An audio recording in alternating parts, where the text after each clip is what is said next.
जगात एक ताकद आहे, जगात त्याला देव असं म्हणतात. आणि त्या देवाबद्दल जर बोलायचं असेल तर हर देश में तू हर भेष में तू तेरे नाम अनेक तू एक आहे. झाडाच्या फांद्या अनेक संबंधाचं गुण एकच आहे. मी त्या दिवशी बोललो की एकच गहू पण प्रकार गहू. घरचा माणूस एकच आहे, पण त्याला कोणी काका म्हणतात, कोणी मामा म्हणतात, कोणी दादा म्हणतात, कोणी भाऊ म्हणतात, बरोबर, कोणी मावसा म्हणतात. काय असेल ते तसं या जगातली ईश्वर जो शक्ती आहे ना ते निर्गुण निराकार आहे. ती शक्ती मात्र सर्वांमध्ये आहे आणि ती सर्वत्र आहे. आणि त्या शक्तीला मी कोटी कोटी नमस्कार करतो. या ठिकाणी पवित्र आपलं दिगडी गावातील आदिष्ट नमस्कार. ज्या पावनभूमीमध्ये आपण सगळेजण या ठिकाणी भगवताची कथा सुरू आहे. अशा हनुमंतराय, भगवान गोपाल कृष्ण आणि योगामध्ये त्रिवेणी संगम या ठिकाणी ज्या विचार आपण बसलेले आहोत, असं आता बौद्ध विहार म्हणू आपण त्याला, नाही का. थोडक्यामध्ये भगवान बुद्धांच्या एका दरबारामध्ये आपण या ठिकाणी सगळे जमलेले आहोत. मी पुनश्च या ठिकाणी आज अत्यंत आनंदाचा दिवस आहे. आज 14 एप्रिल आहे आणि आजच्या दिवशी बाबासाहेब डॉक्टर आंबेडकरांची त्यांची जयंतीच आहे ना. आणि 135वी जयंती आहे. आणि या जयंतीनिमित्त आपण 14 एप्रिल आपण सगळीकडे पूर्ण देश नाही, पूर्ण आपला भारत देश नाही, पूर्ण देशात सुद्धा डॉक्टर बाबासाहेब आंबेडकरांबद्दलचे सगळ्यांच्या मनामध्ये आदर आहेच.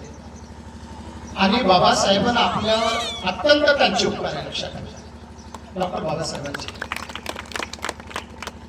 म्हणून भारतरत्न डॉक्टर बाबासाहेब आंबेडकर, भारतीय घटनेचे शिल्पकार भारतरत्न डॉक्टर आंबेडकर साहेबांना मी नम्र अभिवादन करतो, त्यांना नमस्कार करतो. तथागत भगवान गौतम बुद्धाला सुद्धा वंदन करून या ठिकाणी आज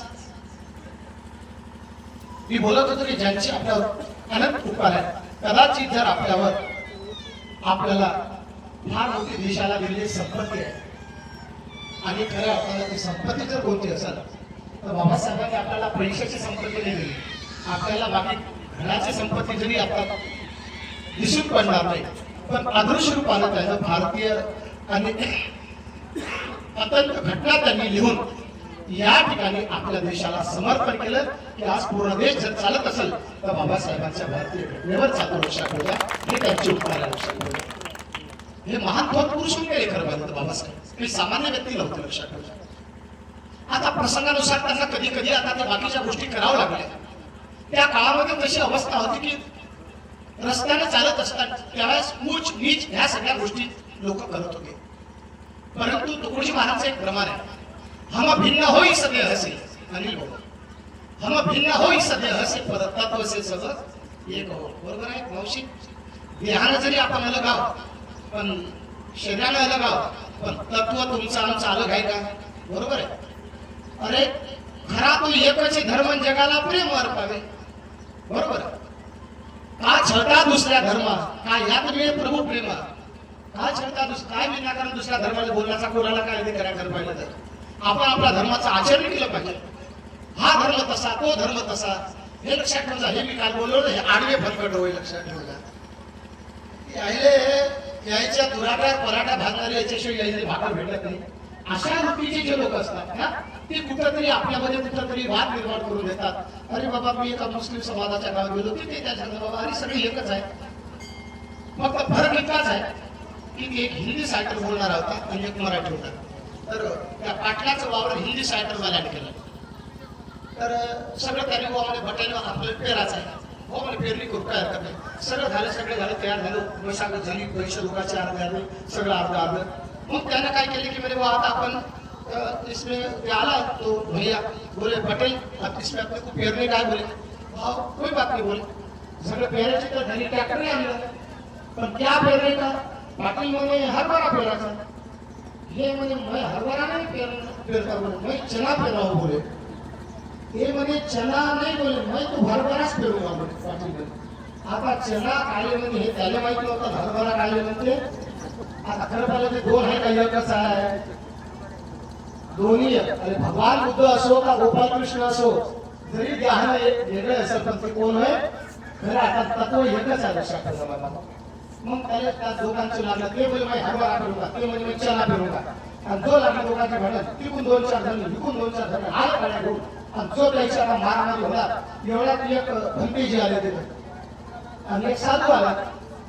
साधू आपला म्हटले, बोले क्या करे बोले, क्यों बोले, नहीं बोले झगड़ा से मारा जी तुम हटो बोले, ये तुम्हारा काम नहीं बोले, ये हमारी प्रॉब्लम है बोले, ये तुमको समझता नहीं बोले. ये बोल रहे बोले कि चना फेरने का, ये बोल रहे बोले कि हरभरा फेरने का. आम्ही मी हरभरा पेरू देणार, मैं हरभरा नहीं पेरने दूंगा. पाटील मध्ये मैं चना नहीं पेरने दूंगा बोले. ते दोघंही ते भंतेजी ते दोघांकडे एकमेकांना हसायला लागले. अरे म्हणे काय मिळालो, काय म्हणे मूर्ख आहे म्हणे. अरे अरे म्हणजे याच्यातलं याला ज्ञान नाही. मग जेव्हा त्याने सांगितलं, भंतेजीने सांगितलं जा तुम्ही तुमच्या हरभरे आणा, याने सांगितलं जा तुम्हाला चना लाव. मग दोघांना टोपल्यात आणलं. मारामारी करामारी काय हरकत नाही, फक्त मला एक पाहू द्या. त्यानं त्याच्या पोत्यातून हरभरे आणले, न्याच्या ह्याच्या पोतून यानं चेले आणले. मग दोघे येत आहेत सोबत. ते तर अरे बोले पाटील ये तो चना से बोले, पाटील बोले अरे ये तो हरभरा से बोले, ये तो दोनों का एक ही बोले. फिर झगड़े काय को बोले आपस में करे. आपण साधूला सांगितलं मग विनाकारण वाद कशाला करतात. मग ते दोघे जण एकदम टोपले खाली ठेवले, गळ्यात गळा टाकले आणि रडायला लागले. मग ते साधू गेले, त्याने दोघांच्या हाती 2 गाड्या दिल्या. हाना ना मारी करा म्हणजे आता महाराज एक मिळाले, कोण मारला लागले होते. ते म्हणजे आम्हाला याच्यातलं गुढ समजलं नाही.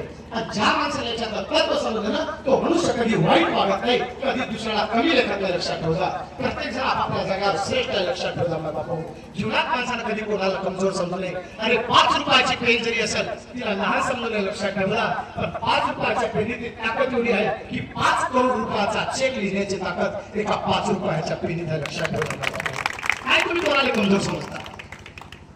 अरे आपण सगळे एक आहोत खऱ्या अर्थाने, एका जीवनात वागलं पाहिजे. मी पण भगवान बुद्धांचा अनुयायी. लक्षात ठेवा, मी पण त्याचा उपासक आहे.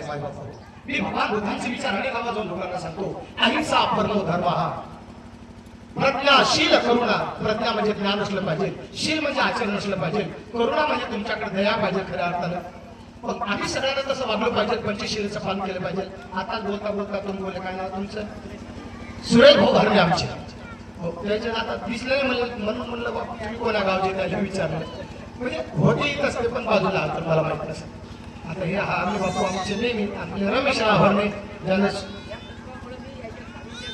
बरोबर हे पा एक शब्द बोलू का मला म्हणजे हे पा कोणत्याही कंपनीचं औषध घ्या, फक्त माझं काय म्हणणं आहे बिमारी दूर करा, तंबाखू सोडा, दारू सोडा. बरोबर आहे. अरे कोणत्या कंपनीचं औषध सुद्धा कोणाचे विचार सुद्धा ना, तो भगवान बुद्धाचे असो का तिकडे त्या कुराण मध्ये असो का तिकडे बायबल मध्ये असो का तिकडे कोणत्याही धर्माचे असो, जे चांगलं वाटतं ना त्याच्यात आपण घेतलं पाहिजे, आणि जे वाईट असेल ते टाकून दिलं पाहिजे. लक्षात ठेवा, हे फार महत्वाचं आहे. खरं पाहिलं तर दारू पीठ तंबाखू व्यसन हे सुद्धा प्रत्येक धर्मातच आहे. अरे शराब पिणं पाप आहे, सभी धर्म के खिलाफ आहे. कोणत्या धर्मात आपला मान्यता दिली सांगा बरं. काय सांगितलं भगवान बुद्धानं पंचशीलेमध्ये की दारू पिऊ नका. गीतेतही काय सांगितलं दारू व्यसन करू नका, नाही का. संसाराच्या अंगी योगीचं व्यसन त्याच्यातही ते सांगितलं, याच्यातही ते सांगितलेलं आहे. अरे जे खरा धर्म आहे ना ते कधीच माणसाला जिथं असत्य असेल ना, सत्य जिथं असेल ना तिथं धर्म आहे, आणि जिथं असत्य असेल लक्षात ठेवा ते धर्मच नाही माझा भाऊ. ते काहीतरी धोका नसेल, तुम्हाला मला बोलण्याचा प्रयत्न करत असेल पण कोणाच्या मागे लावू नका. आपल्या धर्मावर आपलं स्वधर्मावर आपलं प्रेम असलं पाहिजे, आपल्या देशावर आपलं प्रेम असलं पाहिजे, आपल्या संस्कृतीवर आपलं प्रेम असलं पाहिजे. लक्षात ठेवा, मुझे प्यारा भारत मेरा. वंदनीय तुकडोजी महाराज सुद्धा सांगतात ना बाबा हो की गारे गारे बाबा सगळेजण लहान या मोठे या कधी कोणाचा विचार नाही केला. लक्षात ठेवा, लहान मोठे गोर गरीब अमीर या जगात जर जात कोणती असेल तर जात फक्त एकच आहे, एक स्त्री आहे तर दुसरा पुरुष आहे, दुसरी जात नाही. लक्षात ठेवा बाबा, पण आम्ही जात करतो हे कसं आहे ते कसं कोण कसं आहे बाबा सगळे एकच आहे. अरे सगळ्याच्या अंगात लहान घटकच आहे. तुम्ही नाना पाटेकरला ऐकलं नाही का, श्रीनिवास सांगते ना ते कापते ना त्याचा हात कापते मुसलमानाचा, चांगलं कळलं भाई का. अरे सगळ्याचं रत्न एक आहे, सगळ्याचा सूर्य एक आहे, सगळ्याचा चंद्र एकच आहे. देव जरी आता तुम्ही देव एकच आहे पण नाव त्याचे वेगवेगळे. लक्षात ठेवा, पण अशा प्रकारे आपण आपलं मन समुद्रासारखं ठेवलं पाहिजे आणि त्या धर्माप्रमाणे आपण वागलं पाहिजे.